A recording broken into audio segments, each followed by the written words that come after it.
And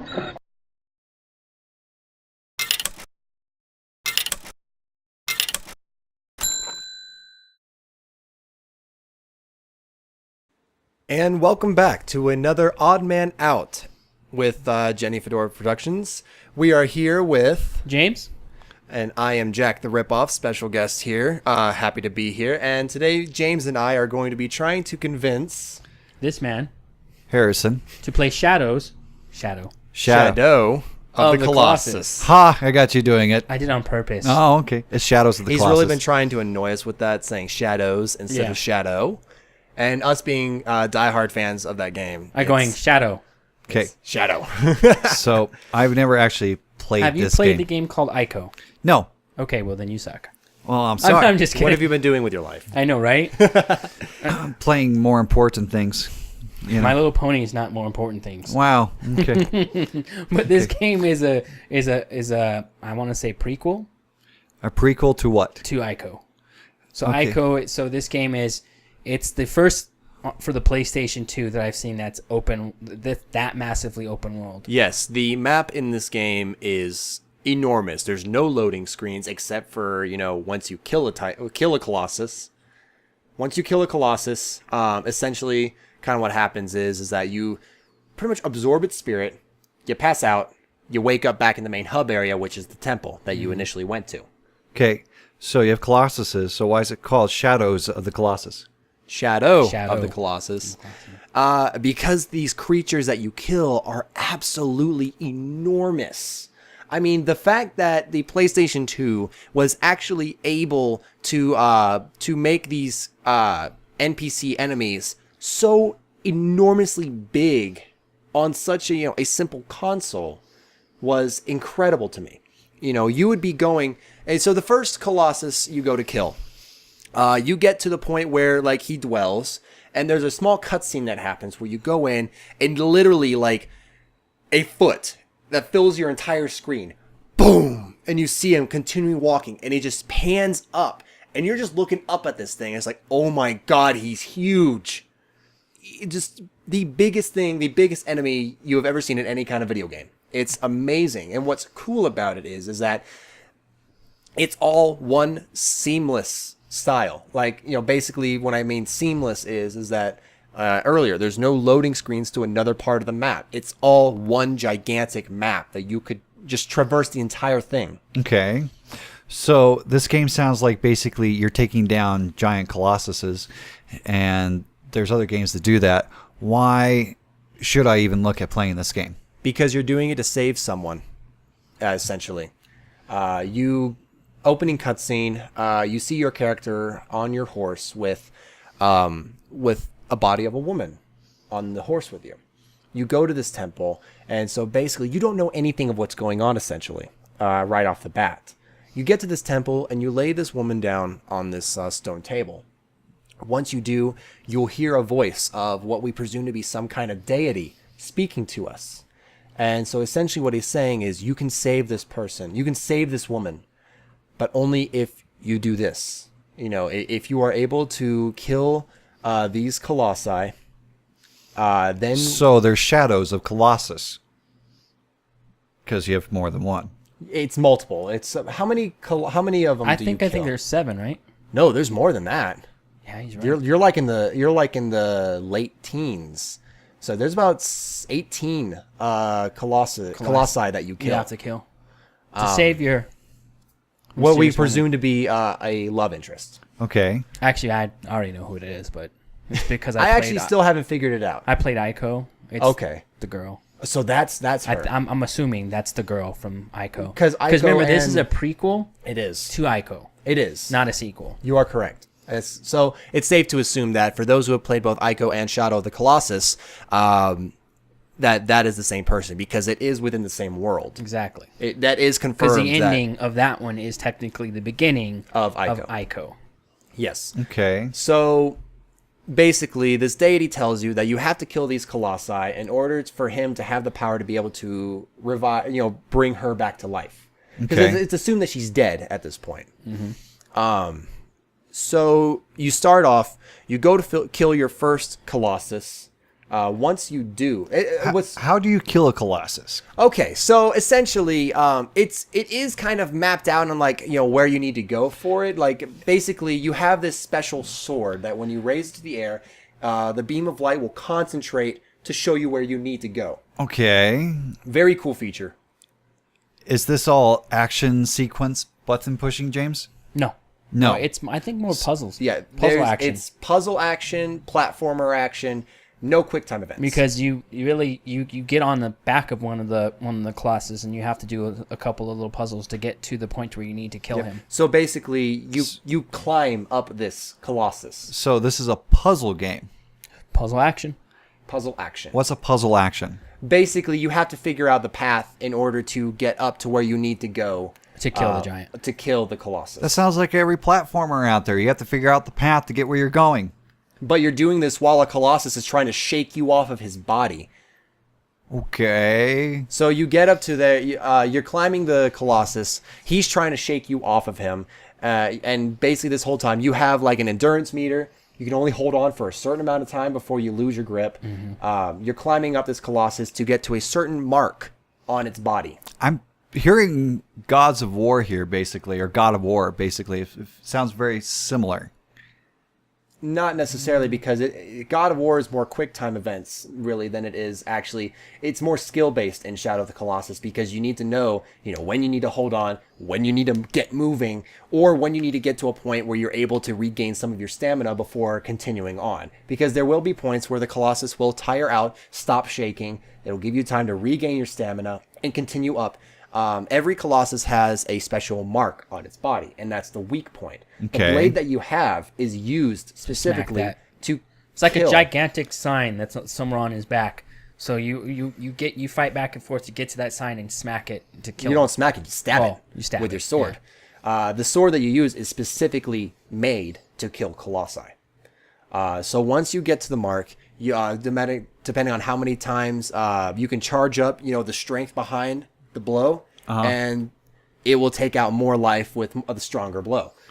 Once you kill it, it will have this amazing cinematic scene of the Colossus just falling to the ground, and it's just like that, like you would see in any movie, like something humongous looks like it's falling in slow motion. Once it hits the ground, like the world shakes from the sheer weight of this thing. Okay, so what do shadows have to do with the Colossus then? It's just the title of the game, essentially. It's one of those abstract titles? Well, it's meant to show, like, it's meant to kind of give a viewpoint, a standing point on, like, these things are enormous, that they will they cast these shadows because these creatures are just so... And they're the only guys you fight in the game. There's really they are just nothing else. so enormous. Nothing else. It's just levels of Colossuses. Mm-hmm. Colossi. But you really have to play it to understand the actual standpoint of, the action behind it. Like the fact that every Colossus is different. They're not the same. Okay. There's one, kind of like with a human type body where it walks on two legs and has a giant club. There's another one. It's like a giant sand snake that slithers underground, and you have to make it chase you while you're on your horse. And the only way to get it to stop so you could get onto it is by, as it's chasing you, you have to aim back with your bow and arrow until an eye is exposed, where you can shoot the eye. Where did a bow come into this? You said there was a sword. Now you have a magic bow to take these things out? You don't have a magic bow. It's just the bow that you come with. It's just his bow. Okay. So you still have to use the sword to kill it. The bow is just to get it to stop moving. Oh. Yes. It's in the sand. Literally, the only thing you can hit is its eye. I mean, unless you could throw a sword and get it back. It's the only way you can get on you it. never know. Well, essentially, the bow's not really going to affect it life-wise. Yeah. Even when you shoot in the eye, that's not going to, like, take out a huge chunk of its life. All it's really meant to do is to, what's the word I'm looking for? Irritate it and stop it so you can Irritate it and stop it, yes. Okay. It's like poking, like just a poke so it can go, what the fuck? And then you hop on and you attack it. And you find the mark in which kills it. There's another one. It's like a sea dragon. There's a level where it's like deep water, which freaks me out because I can't do deep water at all. And so it adds a level of fear to it. because like this thing is swimming in the water like it's nothing, and I'm sitting here like, get back here so I could kill you. And essentially you have to avoid it enough to where you can grab onto it. It's diving underwater with you holding on for dear life until it resurfaces again, so you can run further forward onto the mark to kill it. I don't know if I'm going to like this. James, is there anything else in this that makes this thing entertaining? It sounds like just a weird plot platformer. twist at the end. The plot twist at the end. There's a huge plot huge twist. plot twist at the end. It's basically an open world RPG game. Just think of it that way. I don't watch M. Night Shyamalan, Okay. so I don't like. I don't do plot twists. You would do this, and once you get into it. Okay. Well, okay, I will say this. For the PlayStation 2, the visual aspect of the game is beautiful. Okay. The sheer size of the map itself, and the fact that there's no loading time to go to different areas. You go to all of these different areas without the need for these loading screens and without the need for a wait time to go there. So from a technical aspect, it's pretty impressive considering this game did come out in like at the end of 2005. Honestly, compared to the Ico game, this one's the better. Yes. Really? And what's even better about it is that for the PlayStation 3, they released an HD remake of it. Oh. Yes. And so, like, you know, you'll have your... I actually have the original PlayStation 2 Shadow of the Colossus, and I still love playing it to this day. But with the HD remake, I mean, it takes everything that was already amazing about it visually and cinematically, it brings it into the HD era. Interesting. So the HD version is going to work on the PS3, but I forgot where I was going with this. So what You were else? just so amazed by it. Yeah. What else Right. did they? What else did they add? Did they add anything extra to the version on the PlayStation 3? Because I mean, at least that's a newer version. Because instead of being like 11 years old, now we're looking at something that's probably about 5 years old. So it's probably a little bit easier to get. Right. I will say, I don't know I have actually not played the HD remake because I'm a nostalgic person who likes to play the original. Okay. Just because that's what I grew up with and that's I played what the I fell in HD love remix. with. It was pretty good, but I didn't see much other than the graphics thing. The graphics and possibly the motion control, because I can't remember what it was called, but the actual like the motion of the character, there was Yeah.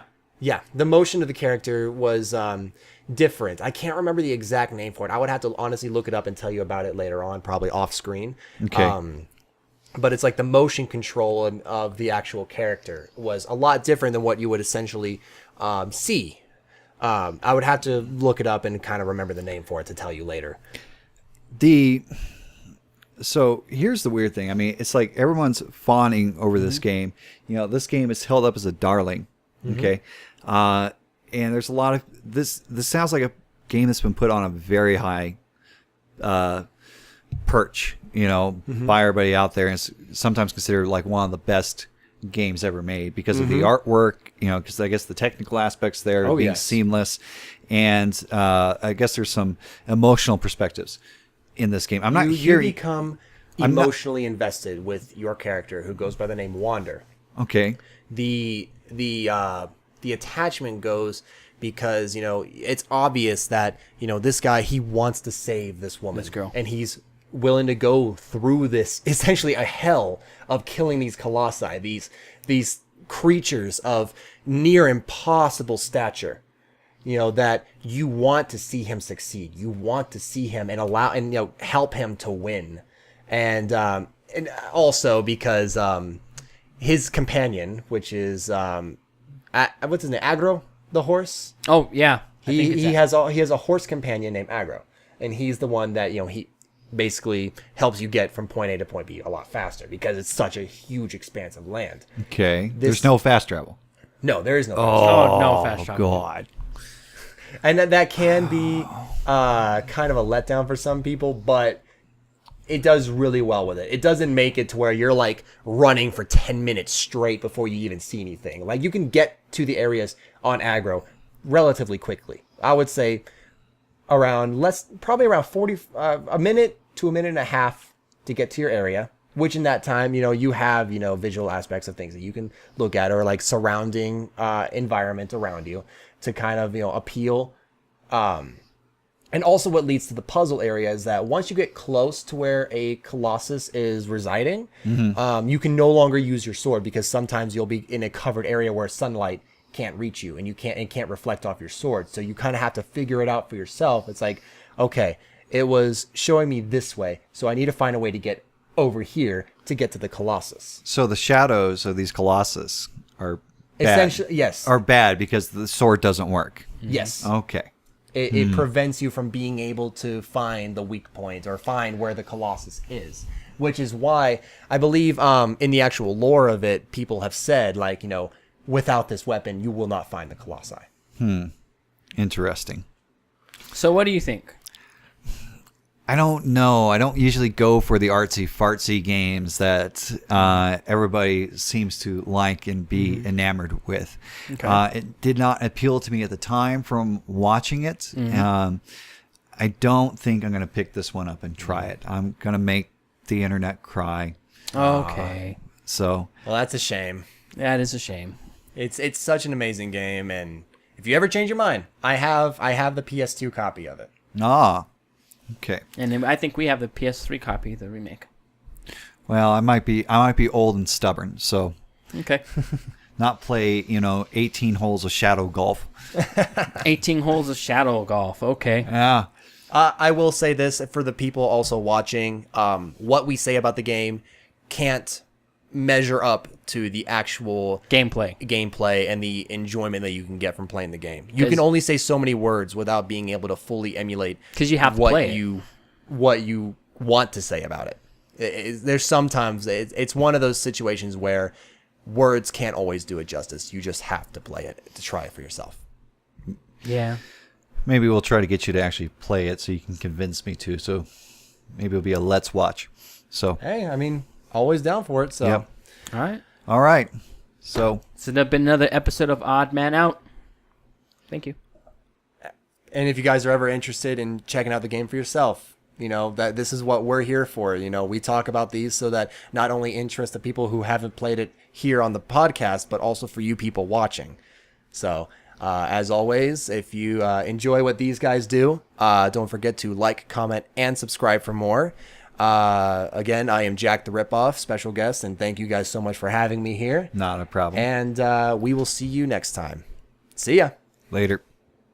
It's a lot like what Blizzard likes to do, and it's sort of like the cartoonized sort of shoot 'em up style game, but it's not anything like you would